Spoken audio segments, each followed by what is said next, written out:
라고 말을 합니다. 3장 1절에 하나님의 이상이 보이지 않은 그런 시대였다라고 말을 하죠. 하나님의 말씀이 희귀하여 이상이 보이지 않았던 그런 시기에 엘리 선지자는 어떤 삶을 살았느냐? 분별력이 없는 그런 삶을 살았습니다. 하나님으로부터 자신을 부르는 음성을 들었던 사무엘이 그 음성이 하나님의 음성인지 엘리가 부르는 음성인지 분별하지 못하여 엘리를 찾아왔었을 때 엘리는 자신이 부르지 않았다라고 이야기를 합니다. 자신이 부르지 않았는데 사무엘이 찾아왔다라고 하면 하나님이 사무엘을 찾는다라는 것을 깨달아야 했지만 엘리는 분별력이 없었기 때문에 그것을 알지 못합니다. 그러나 엘리는 나중에 그 음성이 하나님의 음성인 줄 깨닫고 사무엘은 엘리에게 또다시 음성이 들리면은 어떻게 할 것이다 라고 하는 방법을 가르쳐 줍니다. 하나님께서 사람을 부르실 때는 분명한 목적과 이유가 있습니다. 하나님이 아브라함을 부르실 때에는 믿음의 조상으로 만들기 위해서 부르셨습니다. 모세를 부르실 때는 출애굽하라고 부르셨고 범죄한 아담을 부르실 때는 그에게 다시 회복할 기회를 주시기 위해서 불렀습니다. 다윗을 부를 때는 참된 이스라엘의 왕이 어떤 것인지를 그렇게 보여주시기 위해서 다윗을 불러주셨고 신약의 사도 바울을 불렀을 때에는 바울을 통하여 온 땅에 복음이 증거되기를 바라는 마음으로 바울을 불렀습니다. 그럼 하나님께서 어린 사무엘을 부릅니다. 사무엘아, 사무엘아. 그 사무엘의 이름을 부르시는 그 하나님의 음성 속에서 분명히 하나님께서는 사무엘을 부르시는 목적이 있을 겁니다. 오늘 그 사무엘을 부르신 하나님, 왜 사무엘을 부르셨고 그 사무엘을 통하여 어떠한 일을 하시기를 원하시는가? 오늘 그 말씀을 여러분들과 한번 살펴보기를 원합니다. 하나님이 사무엘을 부르셨다라고 한다면 우리들 모두도 부르셨습니다. 저도 부르셨고 여러분도 부르셨고 우리 미래로 교회도 부르셨습니다. 그 부르심의 이유가 무엇인지를 알고 그 부르심의 목적대로 살아가는 것이 우리가 이 세상을 살아가는 존재의 이유일 것입니다. 하나님이 사무엘을 왜 부르셨을까요? 오늘 12절부터 한번 보시기를 바랍니다. 먼저 12절 말씀 보시죠. 내가 엘리의 집에 대하여 말한 것을 처음부터 끝까지 그날에 그에게 다 이루리라. 내가 그의 집을 영원토록 심판하겠다고 그에게 말한 것은 그가 아는 죄악 때문이니 이는 그가 자기의 아들들이 저주를 자청하되 금하지 아니하였음이니라. 그러므로 내가 엘리의 집에 대하여 맹세하기를 엘리 집의 죄악은 제물로나 예물로나 영원히 속죄함을 받지 못하리라 하였노라 하셨더라 라고 말합니다. 하나님께서 사무엘을 부르신 이유가 무엇입니까? 무슨 말씀을 하려고 부르셨습니까? 그것은 엘리 집안을 심판하겠다라고 하는 메시지를 주기 위해서 불렀습니다. 보통 하나님께서 사람을 부르실 때 보면은 이유를 먼저 설명하시죠. 아브라함을 부르실 때 생각해 보십시오. 너는 아비 집을 떠나라. 그러면은 내가 너에게 큰 복을 내릴 것이다 라고 하는 어떤 이유와 목적을 그렇게 말씀하시지 않습니까? 그런데 사무엘은 그렇지 않습니다. 사무엘을 부르실 때 대뜸 사무엘에게 하는 말씀이 무엇이었냐면은 엘리 집안의 심판을 이야기합니다. 더군다나 사무엘의 나이가 몇 살이라고요? 12살짜리 아이에게. 여러분 12살짜리에게 하나님의 심판을 말씀하셨다라고 한다면 이거는 조금 하나님이 좀 너무하신 거 아닌가 이런 생각이 들 수가 있습니다. 너무 어린아이에게 가혹한 말씀입니다. 그러나 우리가 여기서 생각해야 될 것은 하나님은 실수하지 않는 하나님이라는 것을 기억해야 됩니다. 하나님께서 왜 12살짜리 아이에게 그 엘리 집안의 죄악을 상세하게 드러내시면서 그에게 심판에 대한 메시지를 하였을까? 그것은 3장 1절에 분명히 나타납니다. 그 시대의 상황이 너무나 어두웠기 때문에 그렇습니다. 이상이 보이지 않고 하나님의 말씀은 희귀하였기에 그 하나님의 메시지를 들을 수 있는 사람이 너무나 없었기 때문에 그렇습니다. 그래서 하나님께서는 한 사람을 들어 세우셔서 그 사람으로 하여금 새로운 시대를 그렇게 맞이하기 위하여서 어린 사무엘에게 그렇게 말씀을 하시는 것입니다. 하나님께서는 이 12살짜리 아이 사무엘에게 이런 말씀을 하셔도 이 어린 사무엘이 다 감당하실 것이라고 하는 그런 마음을 알고 있었기 때문에 하나님께서는 그렇게 사무엘을 불러 엘리 집안의 심판을 얘기하십니다. 그러면 엘리 집안에 어떤 일이 일어날 것을 예언하셨을까요? 먼저 하나님께서는 오늘 12절에서 오늘 좀 전에 읽었던 14절까지의 말씀을 보시면은 엘리 집안에 대하여 말한 것을 처음부터 끝까지 모두 행할 것이다 라고 말을 합니다. 그렇다면 왜 이런 일을 행할까요? 죄 때문이라고 이야기하죠. 그 죄가 무엇입니까? 엘리의 두 아들 홈니와 비느하스가 죄를 중하게 여기지 않았기 때문이다라고 말합니다. 그래서 하나님은 엘리 집안을 영원토록 제물을 가지고 와서 제사를 드린다 할지라도 그 죄를 사하지 않겠다라고 하나님께서는 그렇게 심판의 메시지를 말을 합니다. 오늘 특별히 오늘 12절 말씀에서 우리 14절 말씀에 다시 한번 보시면은 여기 아주 좀 섬찟한 말씀이 나와요. 14절을 다시 보시면 그러므로 내가 엘리의 집에 대하여 맹세하기를 엘리 집의 죄악은 제물로나 예물로나 영원히 속죄함을 받지 못하리라 라고 말을 합니다. 제물을 가지고 와서 제사를 드린다 할지라도, 예물을 가지고 와서 제사를 드려서 하나님께 속죄제를 드린다 할지라도 영원히 그 엘리 집안의 죄는 사하지 않겠다라고 하는 그런 말씀을 하십니다. 제물은 뭐고 예물은 뭘까요? 이거 뭐 똑같은 의미겠지만 굳이 구분을 하자면은 제물은 그 당시에 어떤 의미로 사용되냐면은 우리 제사 드릴 때 불로 태우는 것들 있죠. 불로 태우는 것들은 제물이라고 그러고 소제 같은 것들, 그런 것들은 곡식으로 제사를 드리거든요. 곡식을 가지고 우리는 예물이라고 이야기를 합니다. 그래서 하나님께 나와서 우리 빈손으로 못 나오니까 제물이나 예물을 가지고 나와서 우리의 죄를 속하게 되는데, 그것을 아무리 예배 드린다 할지라도 엘리 집안의 죄는 사하지 않을 것이다 라고 그렇게 하나님께서 맹세를 해버리십니다. 왜 그럴까요? 이런 죄들이 다 드러났기 때문에 그렇습니다. 오늘 12절 말씀에도 12절 말씀, 13절 말씀에도 보면은 무엇이라고 나와 있냐면은 13절 중간에 보면은 그가 아는 죄악 때문이니라고. 그가 아는 죄악 때문이니. 우리 지난주에도 보니까 엘리가 홈리와 비느하스의 죄를 다 들었지 않습니까? 듣고도 책망을 하지 않는 거예요. 소문이 자꾸 이상한 소문 들리는데 너 그리하면 되겠느냐, 이런 소문 안 들리게 해라, 이게 끝이었어요.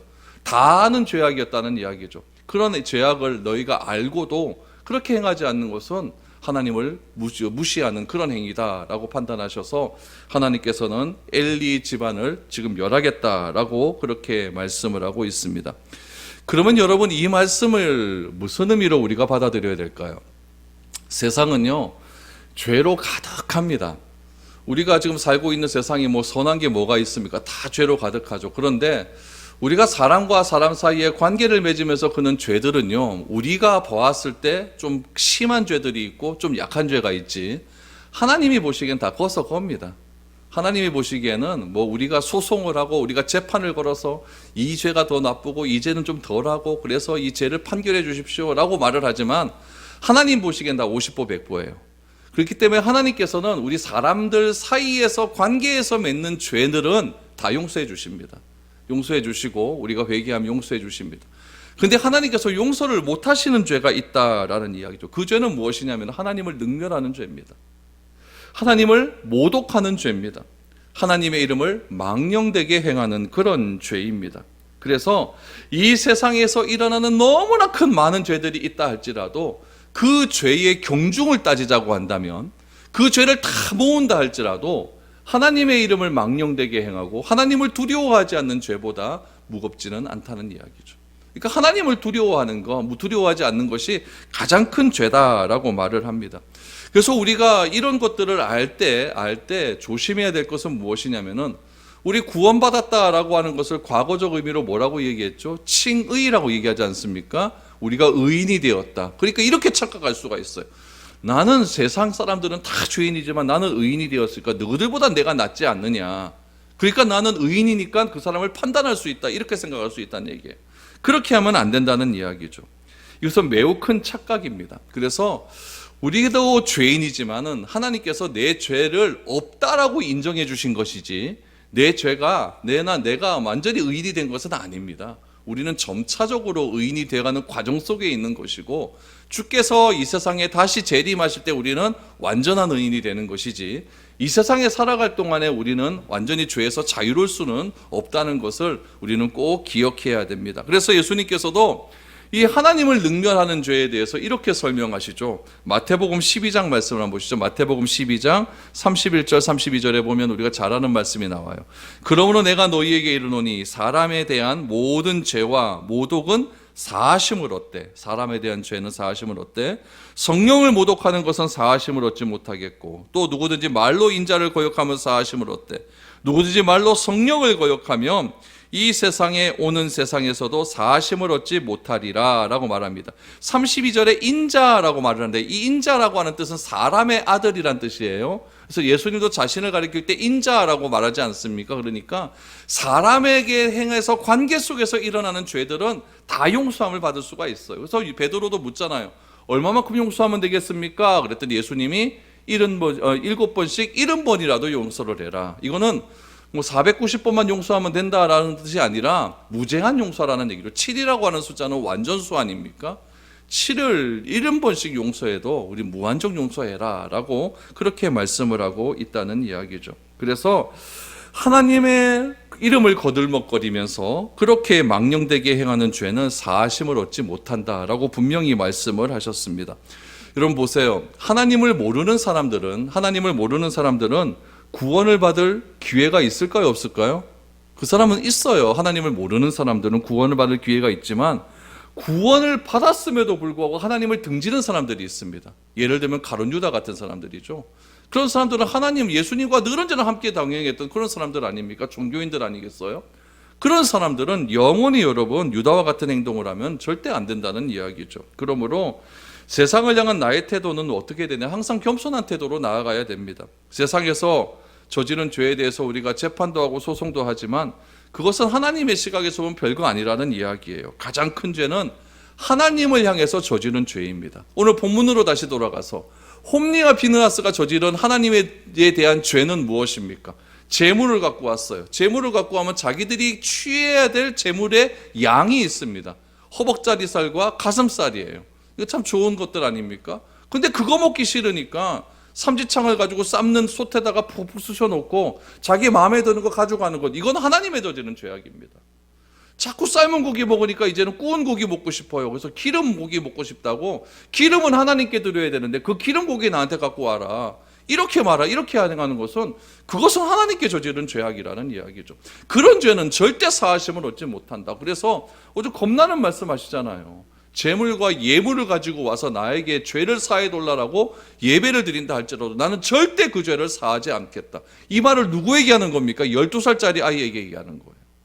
그만큼 하나님은 지금 심각하다고 보시는 거죠. 그만큼 지금 상황이 어렵다라고 지금 보고 있다는 이야기죠. 그러므로 내가 성경을 열심히 읽어요. 열심히 읽고 그래서 하나님을 안다고 하면서도 내가 그 하나님을 아는 대로 행하지 않는다면 이것은 너무나 큰 죄가 되는 거예요. 내가 말씀을 들어요. 그런데 들은 말씀대로 행하지 않는 것, 이것도 엄청나게 큰 죄라는 거죠. 하나님의 뜻이 무엇인지 알아요. 우리가 맨날 기도할 때 하나님의 뜻을 분별해 달라고 기도하지 않습니까?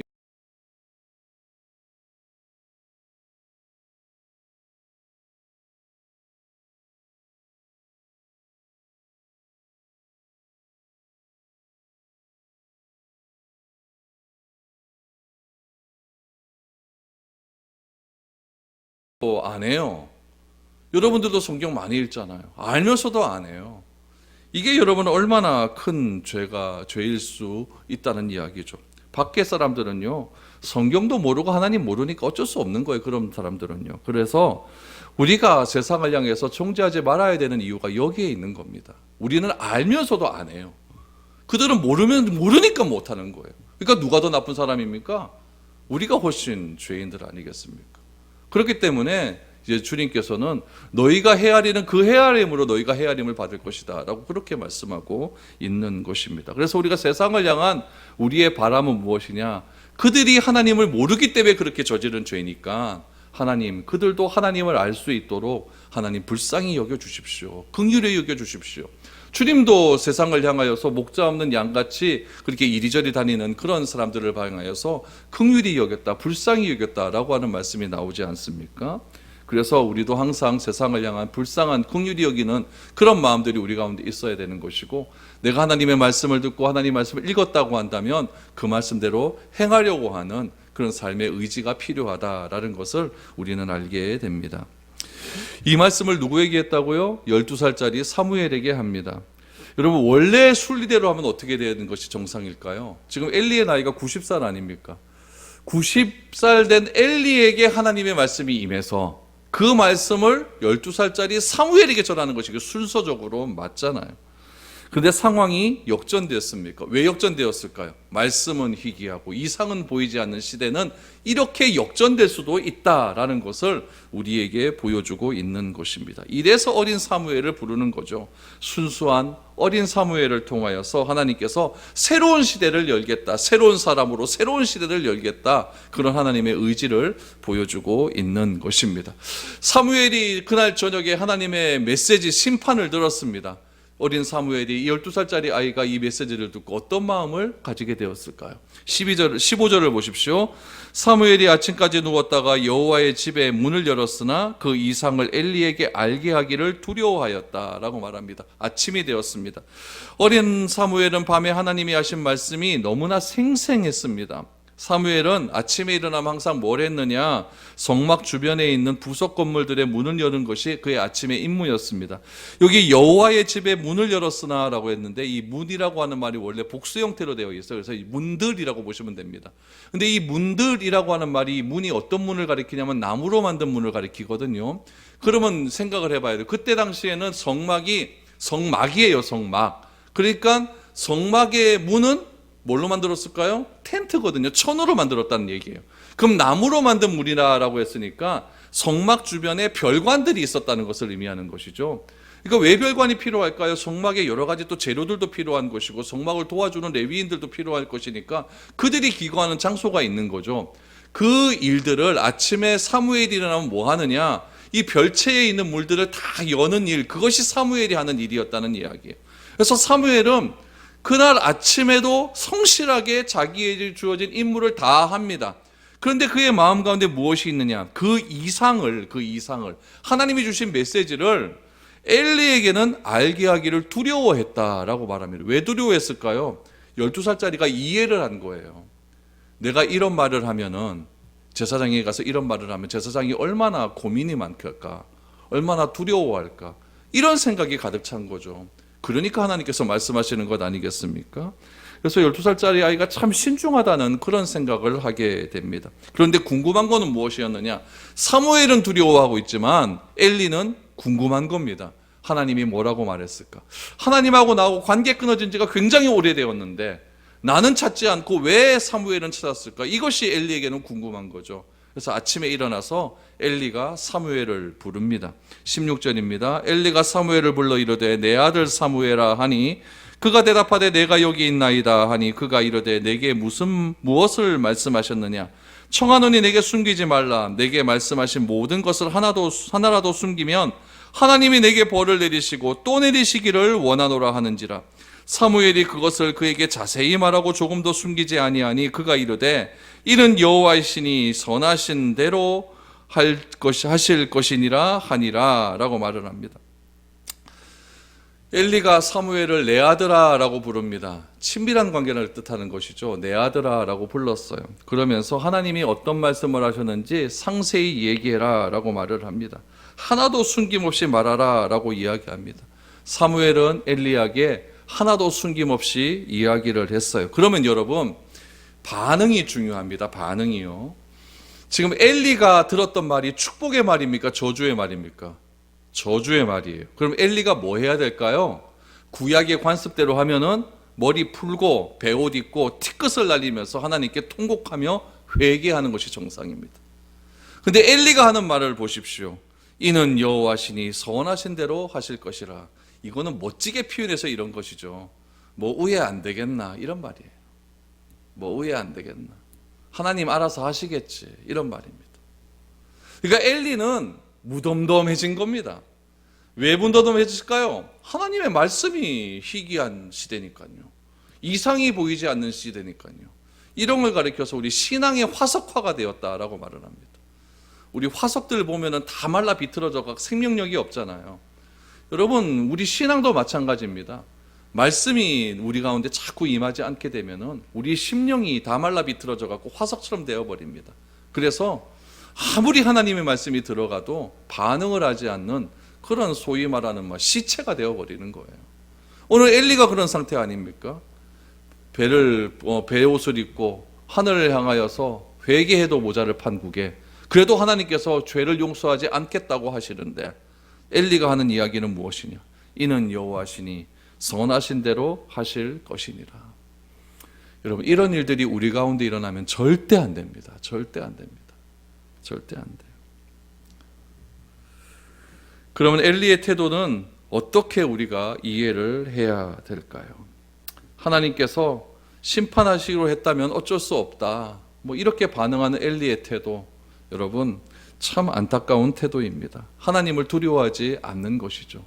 하나님 지금까지도 내가 이렇게 죄를 지어도, 오늘 엘리가 하나님께서 사무엘에게 말할 때도 그가 아는 죄라고 하지 않습니까? 그거 다 아는 죄인데 그거 해도 별일 없었는데 큰일이 있을 거라고, 하나님 선하신 대로 하시겠지, 이렇게 말하는 그런 우리가 되어서는 안 된다라는 이야기죠. 여러분, 이 시대가 왜 두려운 시대가 되었을까요? 엘리와 같은 반응들이 너무나 많이 일어나기 때문에 그렇습니다. 하나님의 말씀이 증거되고 여러 가지 상황과 시대적인 그런 상황들을 바라보면서 하나님께서 이제 다시 임할 그런 시대가 이제 얼마 안 있을 것 같은데, 우리도 종종 얘기하잖아요. 전쟁 터지고 이러면 주님 오실 때 다시 됐지. 그럼 주님 오시면 뭐 하는 겁니까? 우리가 심판받는 건 아닙니까? 그런데도 하나님에 대한 두려움은 전혀 없고, 입으로는 주님 오실 때 다 됐지라고 말하면서 우리의 생활은 전혀 변하지가 않는 겁니다. 이런 모습들이 엘리의 모습과 다를 게 무엇이 있겠냐는 이야기죠. 하나님은 여러분 늘 언제나 말씀으로 우리에게 나타나십니다. 말씀으로 나타나시고 계시하시고, 나타나시고 계시하신 그 말씀을 우리는 뭐 해야 되느냐? 사무엘처럼 순종함으로 행동하는 그런 자세가 필요하다는 이야기예요. 그것이 신앙의 출발점 아니겠습니까? 말씀을 듣지 않고는 절대 신앙이 가능하지 않습니다. 그래서 바울도 말을 하는 거죠. 믿음은 뭘로 가능하다? 들음에서 출발한다. 들음에서 출발을 한다.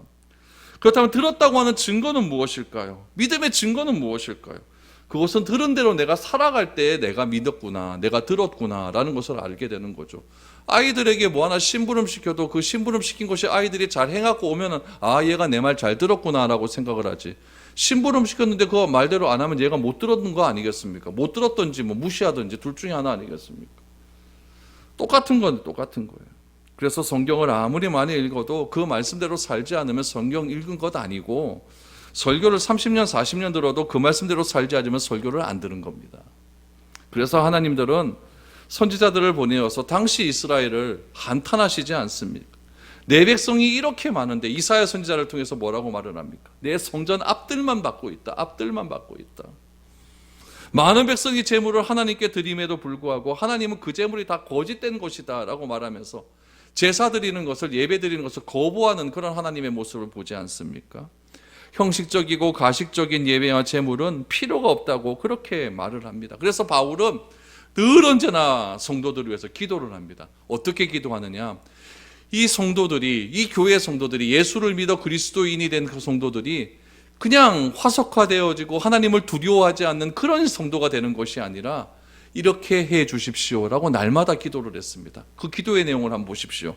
에베소서 1장 17절에서 19절 말씀을 보면은 바울이 성도를 향한 기도가 이렇게 나옵니다.